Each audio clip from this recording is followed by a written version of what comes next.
Good morning, folks. Welcome to another of our devotionals. We're going to move into Psalm 26 this morning. Now, when you come to Psalm 26, we have to be careful. We really need to think about the context of this psalm, and we have to understand it.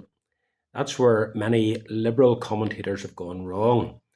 They would tell you that this is a psalm that is full of self-righteous statements that are unworthy of a man of God. And those commentators would question whether this particular psalm even has a place in the Psalter.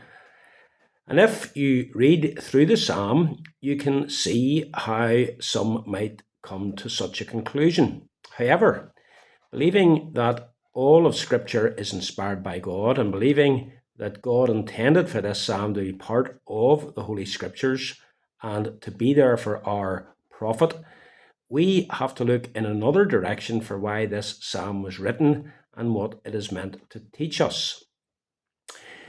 The psalm was written by David. It was written at a time in his life when many of his enemies were after him, either at the time of Absalom's rebellion or at the time of Saul's murderous vendetta against David.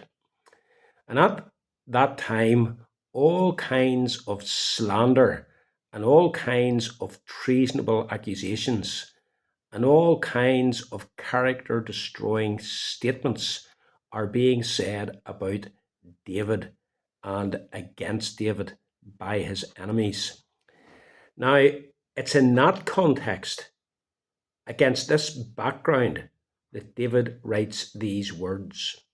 And understood thus, which is the way we are meant to understand it, what we have here is a personal vindication of himself before God, a statement of his own integrity, a man who knows his own heart and is fully convinced that he is not guilty of the things that are being said against him. He is not claiming to be perfect. He is not claiming to be sinless and without fault. However, he knows that he is not guilty of the things of which he is being accused. And so far as his relationship with God is concerned, and his standing before God is concerned, and his obedience to God is concerned, he knows that he is striving to live as sincerely as he can in obedience to God for the glory of God. Now, with that background in mind, let's look at verse 1. Vindicate me, O God. The King James has, judge me, O God. For I have walked in my integrity. I have trusted in the Lord without wavering. The King James has, I shall not slide.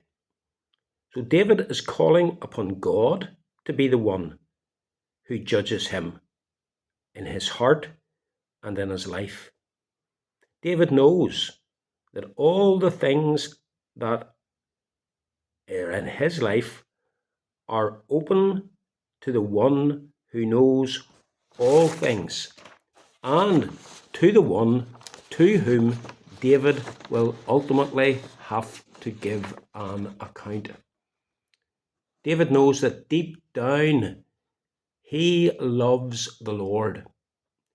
He knows that he is seeking, really seeking, to live his life for the glory of the Lord, despite what people may be saying about him. And so he calls upon God to prove him right, to vindicate him. In the second half of the verse, he affirms where his faith lies. I have trusted in the Lord. He is not speaking here self-righteously. He knows his only basis of a relationship with God is that of faith and trust in God. And from the position of trust, he has not wavered. He will not slip.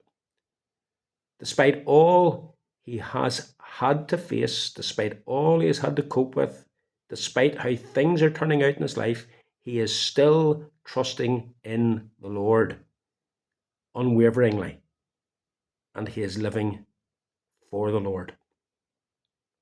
Now, brethren, isn't it a wonderful thing to know in one's own heart that you are a man or a woman of spiritual integrity? Now, of course, you're not perfect. I'm not perfect. Of course, there are sins that you and I commit. But you know that you are genuinely trusting in the Lord, that you are striving, seeking to live for the Lord. Maybe despite what others might think about you or say about you. Other people may say all sorts of wrong, wicked, sinful things against you. There may be people who are seeking to destroy your character, are seeking to slander you, saying all kinds of false things about you. But here's the thing: God knows your heart. God knows your life. And you're able to say, "Vindicate me, O Lord, for I have walked in my integrity. The things that people say about me, they're not true, Lord. Yes, I have my faults, I have my sins, but these things are not true."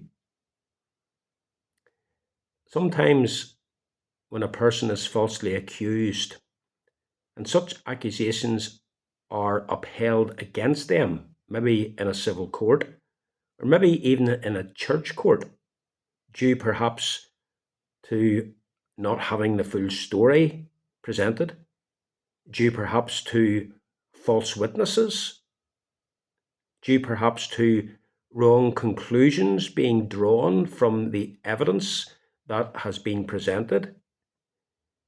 The only source of comfort to us in a situation is knowing God knows, and God will vindicate me. A clear personal conscience before God is a wonderful thing, even if others think ill of you. David was able to take comfort in the fact that he could say, "Vindicate me, O God. I have walked in my integrity." May God help us to be men and women of integrity. Every blessing.